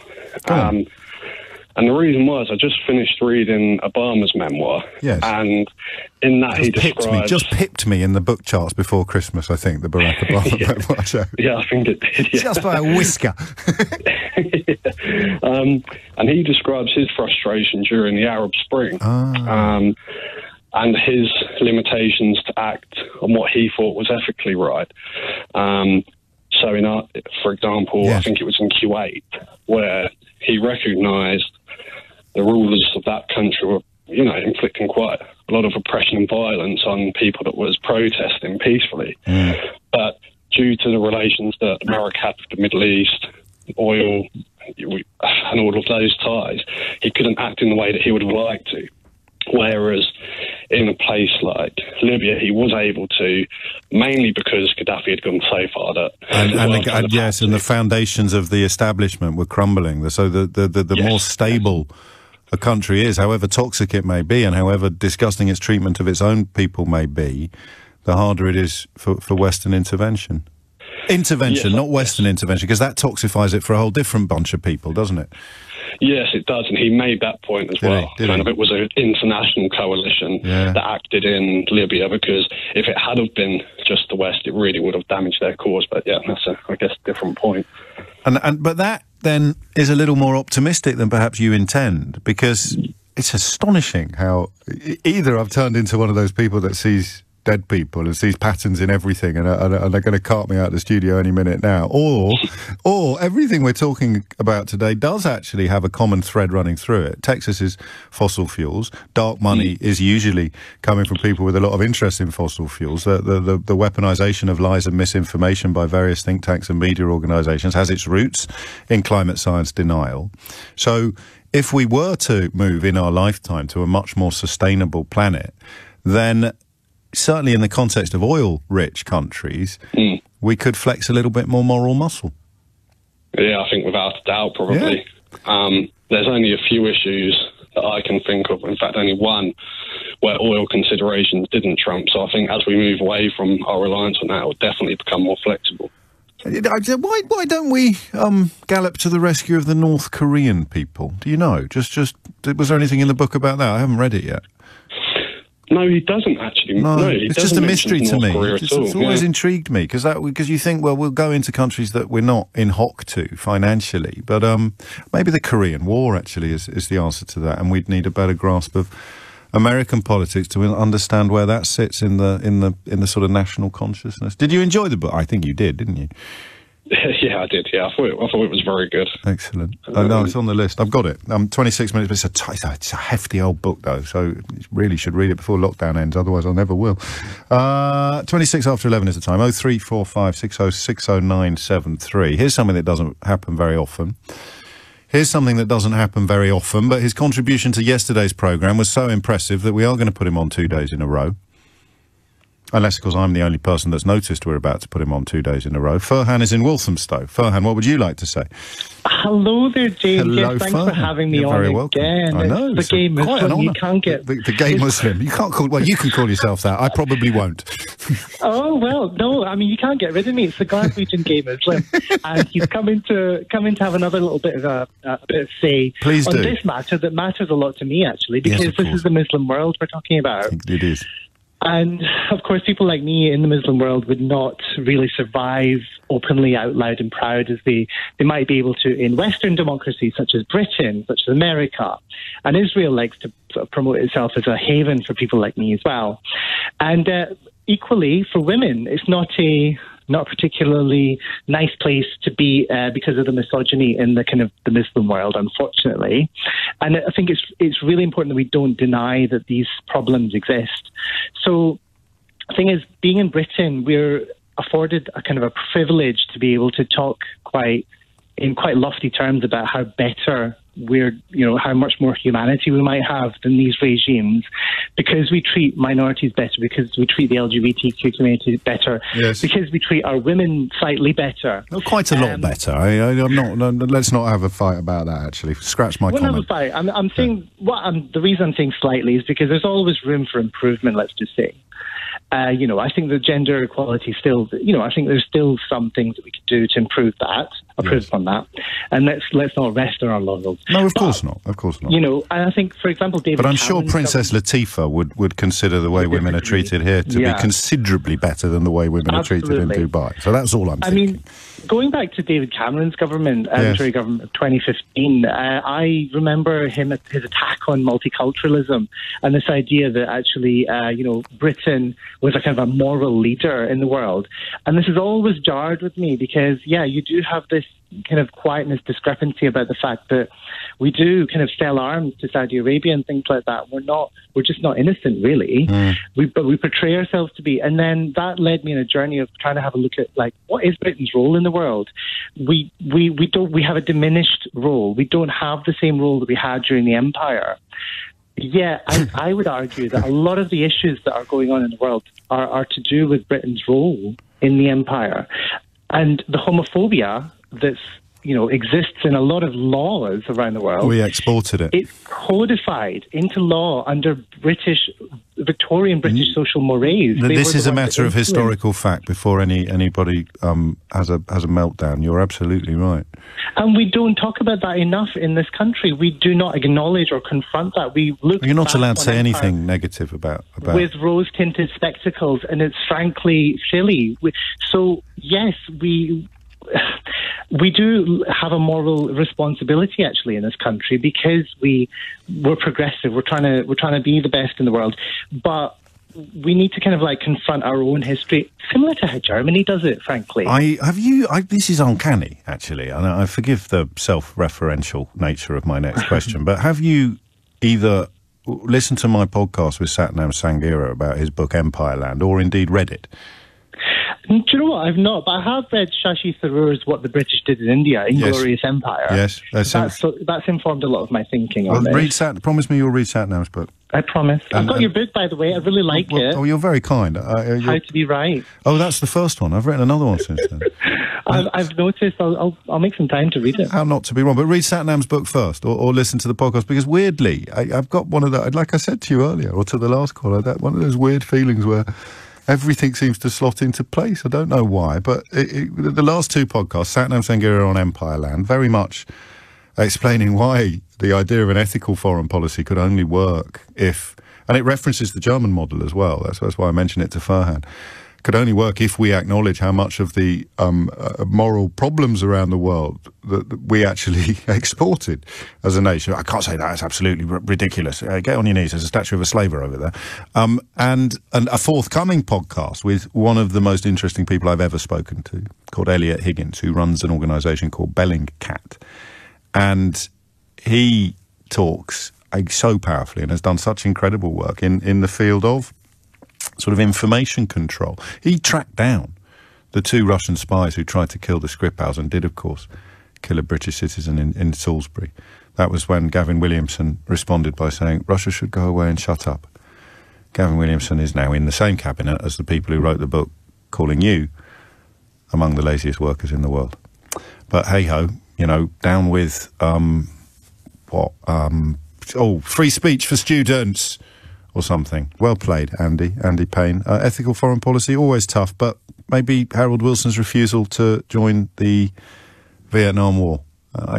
Yes, I think that probably works. And I said, 10 years after the end of the Second World War, things started getting rebuilt in the old model where kind of money trumped everything, and Labour tried to resist that. And there perhaps is an example of them also trying to resist the march towards mammon trumping everything in the context of foreign policy. And no doubt Robin Cook was thinking of that when he talked about an ethical foreign policy. But no apologies for wallowing around in the big end. The deep end this morning. Let's not bring cars into it. That'd be embarrassing for everybody concerned. The question that we're trying to answer at the moment, if they haven't nodded off, is whether or not the notion of the broader question is whether or not the notion of an ethical foreign policy is pie in the sky, and if so, why? 0345 60 60973. But in the context of Princess Latifah bint Mohammed Al Maktoum, who is the daughter of the billionaire ruler of Dubai, a pal of the Queen, because they have a shared love of horse racing. I think she borrows his stables and sundry other privileges and preferences. What can we, as a country, do to respond to this appalling conduct, apparently appalling conduct? Ahmed is in Westminster. Ahmed, what can you tell us? What do you reckon? Hi, James. First caller. Welcome. I think the British government will do nothing at all because the UAE or the Emiratis have big investments in the UK. So do the Saudis, and we did at least something in the context of Khashoggi's murder. I don't think so. That really like as big as what Biden did. Like Biden stopped all the arms deals with the Saudi regarding the offense against Yemen. Emirates, I didn't know that, but I know the Treasury brought in sanctions against 17 individuals for their roles in the killing of Jamal Khashoggi, and that's the American Treasury. I'm trying to find what the British Treasury did, but I know they did something. And Raab's claim this morning was that we can't do what we did in that case because Maktoum hasn't actually killed anyone in this case. He hasn't killed I wouldn't say like someone. Like, in this case, in response to this case, we can't accuse him of having killed anyone. But you don't know if maybe he did something specifically. Maybe he got rid of some of his kids, but no one knows. Maybe was it reported? And if that were the case, then I'd be having a conversation about that. But we're not. We're having a conversation about what we know. I'm not having a pop at you, by the way. I just want to get no, of course, yeah. You know, you've never phoned in before. I do this, allegedly, I do this for a living. But the story is confined, and you probably know a lot more about Emirati politics than I do. The story is confined to the case of Princess Latifa, who claims to be imprisoned by her own father, who is a friend of the Queen. And many people look to the UK government to do something in response. Your argument is that we can't. And don't forget, you said he's friend of the Queen, and he's big friend of Tony Blair. They pay him a lot of money. Is that right? To wash all their dirt, if I can say it that way. Well, I mean, you can, although I'm sure he'd deny it, and we're flirting with slightly dangerous comments there. But I guess in the context of British politics, giving the Conservatives an opportunity to coat Tony Blair would be a welcome, but they'd love that opportunity. So that won't be a reason why they're not going to do anything, because it would make a rival politician or a politician from a rival party look bad. So the friendship with the Queen works, but the employment, if you're 100% right about that, of Tony Blair wouldn't look good. Tony Blair's not going to be able to stop a Conservative government from taking action against an Emirati regime, in my view. Have we lost the line? My fault. Dom's in Harrow. Dom, sense here that we can't do anything, which is quite depressing. No, another dodgy line. Get Dom's radio off, will you? 11:55 is the time. 03456060973 is the number. Ahmed's back. I don't know what happened there. So Blair won't be the reason. The money will be the reason, I think. Yeah. The money will be the reason. Arm deals as well will never be stopped. That's a big thing for the UK government. They might tell them off like in the back doors, but I don't think so. The British government will do anything to help Latifa, sadly. Or they will not even condemn anything. Even though if the Sheikh Mohammed wouldn't come to the UK, her brothers also come to the UK and participate in big races and horse races and all of that. So it's a win-win for them. Well, that would be, I mean, if they turned up at Royal Ascot next year, whenever race meetings recommence, and the plight or the state of Princess Latifa was still unknown, or the last we'd heard of her were these secretly recorded videos, I'm going to say to you, I would find that, I find that unlikely. You don't, I sense. You think normal business will be resumed overnight. Maybe not directly with the Sheikh, but with his family, with his kids, with his sons, which they always come here for Ascot. So he might not be here himself. Sure, but if any of his close family members, any members of the regime, let's call it what it is, were to come here and continue hobnobbing with very wealthy British people, we'd oh boy, it's just depressing, isn't it? Do you have connections to that part of the world, Ahmed? I'm from the Middle East. I'm originally from Yemen. Okay. There's no big difference between, if you look at the Emirati regimes, I'm talking about regimes, if you look at Saudi regimes, they're all the same when it comes to human rights, women rights. It's so abused there. And let's not forget one thing. James. Latifa's mom, she's not originally from Emirates. She's originally from Algeria. Right. So she doesn't belong to like a tribe or big like sheikhs or big family in the UAE, which I think the sheikh would consider it twice before he does that to her. But, oh, really? Yeah, so her mother from Algeria. Right. So that's why she takes all the abuse. And also he got another daughter called Latifa, which he is represent her like, oh no, that's Latifa, that's the Latifa you guys talking about. She's with me here in London. But the other Latifa who's prisoned, her mother, she's not originally from Emirates. She's from Algeria, so she doesn't have. I guess that makes sense now that you say it. She doesn't have a lobby behind her. He doesn't offend anybody else by locking her up, allegedly locking her up. Just respond briefly to this. The Foreign Office said this is a concerning case. While it is not one the UK is directly involved in, I'm not sure what that means. We will follow any developments closely. We routinely raise human rights issues with other countries, including the UAE. That's indirectly saying we don't care. That's how it reaches your ears. Yeah. Yeah. Not directly involved in this case. Yeah, I wonder how we were directly involved in Saddam Hussein's atrocities against Iraqi people. Were we directly involved in any of that? Obviously, you can see the consequences of what's going on in Iraq right now. Well, I know you can, but I'm just wondering if we only get involved in stuff we're directly involved in. That's bad news for the flag-waving empire fans, isn't it?